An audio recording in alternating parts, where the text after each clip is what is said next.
Surjeet Sinha is considered to be anthropologist, and he has worked largely on five important aspects. Specifically, he has talked about tribe caste and tribe peasant continuum. Okay, so tribe caste and tribe peasant continuum. This is the first point which he has talked about. We'll be discussing about it today. Then, what are the economic initiative which has been taken and how this level of economic initiative has brought changes in ethnic community. Then he also talks about tribal movement. He has talked about sociology of religion.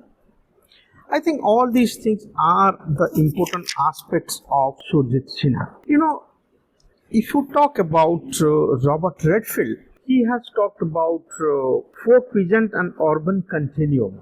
And in the same line of Surjeet Sinha, examine tribe caste interaction and proposes the concepts like tribe peasant continuum, Bhumij Kshatriya continuum, tribal Rajput continuum, and all these things provides a process of transformation in the whole of Middle India. That means if you like to locate the kind of transformation which has taken place or the kind of transformation or changes which has taken place, you can follow the model which was given by Robert Redfield. That means Surjeet Sinha has used this particular model which was given by Robert Redfield, that is called folk peasant urban continuum, and in the same line he is trying to talk about tribe peasant continuum, Bhumij Kshatriya continuum, as well as tribal Rajput continuum. How there is a continuity you can see between these two different social categories. Now, for example, tribe. Tribe is a social category. What does it mean? When I say that tribe is a social category, I mean to say that on the basis of socio-economic and geographical factors,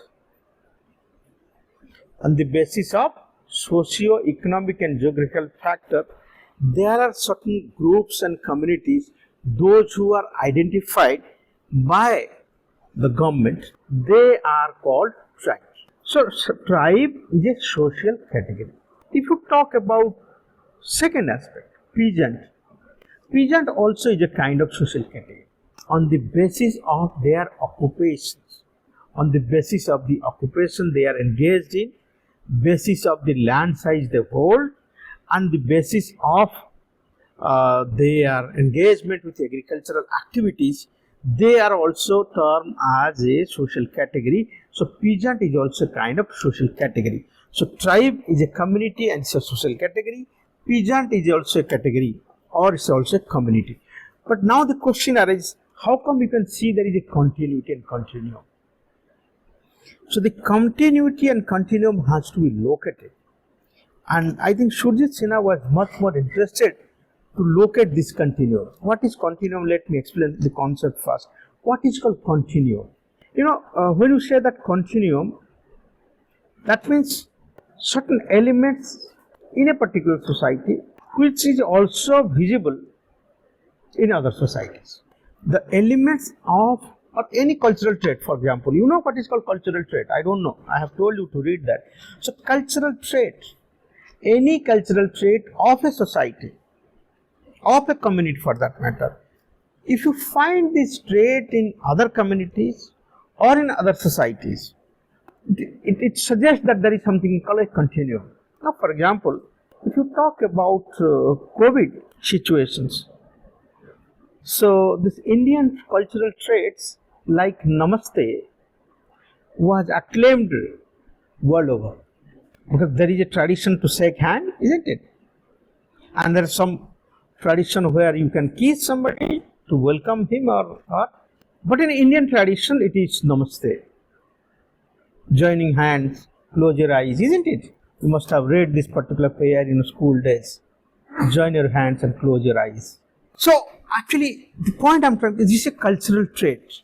But this cultural trait was acclaimed world over that this is the best way to greet somebody, and people realize the importance of it during COVID times. So this is a cultural trait, belongs to India, but it got acclaimed in other parts of the world. So that means one cultural trait is visible in other parts of the societies. So that is called continuum. That means something was here, but now it is also visible somewhere else. So you can trace the link and relate to it. So in the same way, if you talk about tribals and peasant, they are two different social categories and communities. Of course, here in this particular context, they are residing in a nearby neighborhood. And because of this residingness of nearby neighborhood, the tribal elements are visible in peasant communities and the peasant elements are visible in tribal communities. I think that is called the continuity and continuum. Likewise, you must be knowing about a very popular phrase, urbanism as a way of life. And the another term is rural-urban continuum. You know what is called rural-urban continuum? That means certain elements and traits of rural society is visible in urban societies, or some elements of urban societies are visible in rural societies and vice versa. So it means you can see the continuity and continuum. So the continuity and continuum is also a social process. You can't isolate society, you can't isolate people. So isolated society and people is not possible because we are living in the era of globalization. Of course, when Surjeet Sinha has studied this, no such globalization was there, but certainly because of migration, because of transportation, because of communications, because of contact with other societies or other culture, I think these kind of social processes emerge. I think these processes are also called as the process of social change. That otherwise there would be no change in society. So change occurs, of course, if you refer to Yogen Singh, orthogenetic sources of social change and heterogenetic sources of social change. Do you know about these two things? Orthogenetic sources of social change and heterogenetic sources of social change. That means these are the sources of social change. So change coming from different sources. So change is a continuous thing. Change is a continuous process. And this continuum, when you talk about rural-urban continuum or tribal-peasant continuum, or for that matter Bhumij Kshatriya continuum, tribal Rajput continuum, so I think they all suggest about a kind of social processes wherein a change element is there, and the change element maybe has to be located. If you take the model of Yogen Singh's orthogenetic sources of social change or heterogenetic sources of social change, but it has to be contextualized and located. But largely says this when some impacts coming from outside sources, that is called one of the important sources of social change. That is called heterogenetic sources of social change. But orthogenetic sources of social change which comes from within. But you may have a question, sir, how within change can take place? No society is a static society. There is no stagnation in society, and there are some activities which is going on in societies, and because of these people's interaction and activities going on in society, in due course of time some kind of changes takes place. And the other elements like migration, as I have said, transportation, communications, modern democratic liberal educations, all are part of sources of social change through which the change elements are integrating into other societies. You know, the other sources which you can say about, talk about modern technology. Now this modern technology has penetrated. So modern technology has penetrated in the tribal areas, the rural societies, and now you can see both. If you study today the tribal society, you will not be talk about tribal peasant continuum or Bhumij Kshatriya continuum. Rather, you will be trying to talk about how tribe and global scenario, you can see the continuity, you can see the continuum between tribe and global society. So these are a continuous process because people are dynamic and they engaged in some kind of activities, interactions, out of which these changes takes place. So if you talk about Surjeet Sinha, when he has talked about these three concepts which I have said, one is called tribal Peasant Continuum, the other one is Bhumij Kshatriya Continuum, and the tribal Rajput Continuum. The first point what Surjeet Sinha is trying to talk about, the Bhumij, a particular tribe, Bhumij is name of a particular tribe, and they resides in Bihar and West Bengal, and basically Sinha was interested to talk about how these tribal groups, specifically Bhumij, trying to become integrated with the regional Hindu caste system. That is, how these Bhumij tribes are getting integrated with the Hindu caste system. Therefore, he talks about two defined ideal levels of socio-cultural system, wherein one is called the tribal, the other one is called the emergent level of Hindu peasantry in terms of set of characteristics in habitat, economy, social structure and ideological system. Let me explain these 2 points. That means he is trying to say there are two different levels that exist in society. What are these two different levels which exist in society? The first is called the tribal as a social group, tribes as social categories, Bhumij tribe as a tribal group residing in West Bengal and Bihar. This is one. The second one is about the level of Hindu peasantry they have, that means this peasantry, Hindu peasantries, having their own habitat in nearby that areas or in a distant place of these Bhumij-led localities. So they have a habitat. Number one, this peasant groups, you can say, have a habitat, that means a location where they stay. Secondly, they have an economic system. Of course, peasantry is their economy, or agriculture is their economy. Doing agricultural activities is define their economic activities, and it defines their social structure as well as ideological system. Social structure and ideological system of the peasantry caste is interlinked and interconnected. That means the peasant community has its own habitat, number one. It has its own economy, number two. It has its own social structure. Thirdly, it has its own ideological system. Now, to elaborate these notions of the peasant community, what you can see that you can find, as far as their economy is concerned, their economy is a surplus economy. Now, question is, what is called a surplus economy? That means whatever the agricultural products they produce, it is surplus. That means whatever they require for their own consumptions, so they produce more than that. So that is called surplus economy. And they are engaged in a settled agricultural practices. So agriculture is two types. One is called shifting agriculture, the other one is called settled agriculture. But specifically these peasant communities or the peasant communities, they do settled agricultural activity, but in tribal society you can find the shifting cultivations. But here we are talking about peasant communities, but they are engaged in settled agriculture activities. But tribals generally go for shifting cultivations. That is, they cultivate a piece of land today here, maybe after 1 year or so, they shift it to other parts of that locality.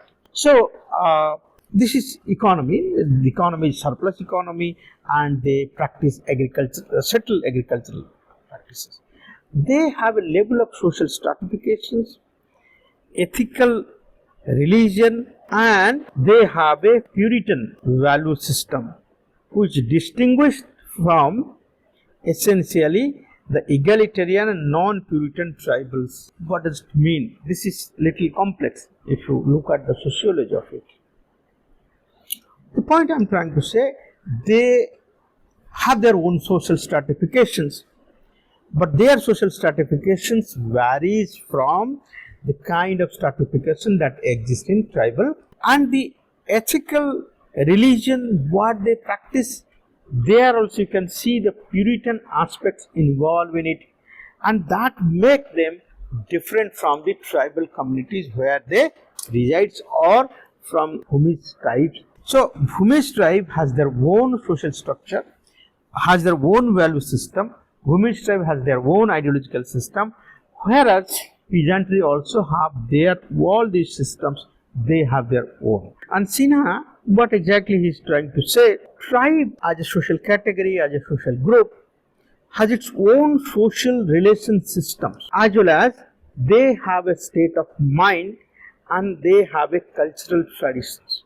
And specifically, if you talk about the tribes, they lead a life of isolations, and there is no stratifications or there is lack of social stratification among the tribal populations. So tribal society are not having much stratified society, they know there is no stratifications, and the social relationship is also different, and their state of mind and cultural traditions are different. Largely if you talk about any tribes, their social traditions, their culture, their state of mind all varies from the other section of the society. So they are isolated. So one characteristic of tribes is social isolation. Geographically they are isolated. They may be living in jungles, you can say, or they may be living in nearby hilly areas.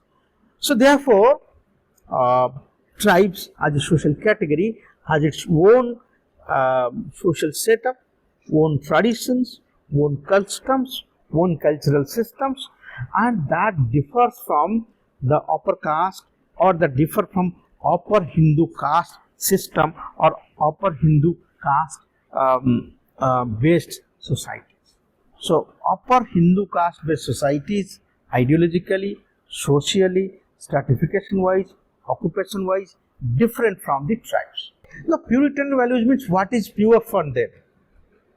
For example, Puritan values in caste Hindus, the Puritan values, like, of course, we had a student earlier, she told me that in my family members never allowed me to take food before taking bath in the morning. What does it mean? This is a Puritan values. But she said that so when I came to this university and stayed in hostel, so I am not practicing it. But if I go back to my village or go to back to rural areas from where I am, so my family restrict me not to take food before taking bath. So this is a Puritan values. So among all caste Hindus, whether it is the peasant communities, there you can see these Puritan values. There are a number of traits, cultural traits among this peasant community or any Hindu upper caste communities. You can find these Puritan values. There are a number of Puritan values you can identify, and such Puritan values they generally practiced. So I think among caste Hindus, of course among not only Hindus but also maybe in Christianity or in other religions also you can see these Puritan values exist. But the degree varies from culture to culture and from society to society, from location to location. If you take the example of my earlier student, she was saying like this, so vary of locations also varies the perceptions. So the point here is, if you talk about this tribe and peasant continuum, the upper caste Hindu caste system used to have a kind of social interactions with the tribes, but they also think that tribes have their basic distinctive, unsophisticated and wild way of life. That is, what is the perception of these peasant communities? The peasant community thinks about the tribes are unsophisticated and wild way of life. That is, tribes, they lead their own life, but their way of life is viewed by the peasant community as a wild way of life. But in due course of social interactions, in due course of coming connection to each other, these tribe peasant continuum characteristics are visible in both the communities. So this is the main argument of Surjeet Sinha. Let me talk about what are the theoretical and methodological understanding of Surjeet Sinha. I think with that I'll be trying to give some characteristics of Bhumij of Barfum and Hill Maria Gons in a very nutshell. If you talk about theoretically about Surjeet Sinha and methodologically, he has derived the characteristics of tribe caste continuum or tribe caste and tribe peasant polarizations or polarities from Robert Redfield. So, methodologically, he has borrowed the ideas from Robert Redfield, specifically the tribe caste and tribe peasant polarities which exist. Robert Redfield talks about folk urban continuum and peasant society and culture continuum. He redefines only the polarities. That means Surjeet Sinha, by following the methodology of or the theoretical formulations given by Robert Redfield, but he is trying to see that these two communities are polar opposites. So polarities exist. That means tribes are a different kind of communities. The peasant communities are different communities, or you can say tribe different community, caste is a different community. So there is a polar opposite as far as these communities are concerned, these social categories are concerned.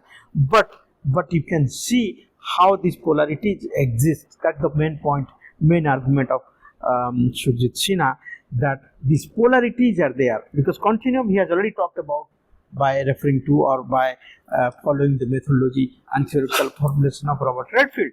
But here he is talking about the new ideas about Surjeet Sinha is about the polarities.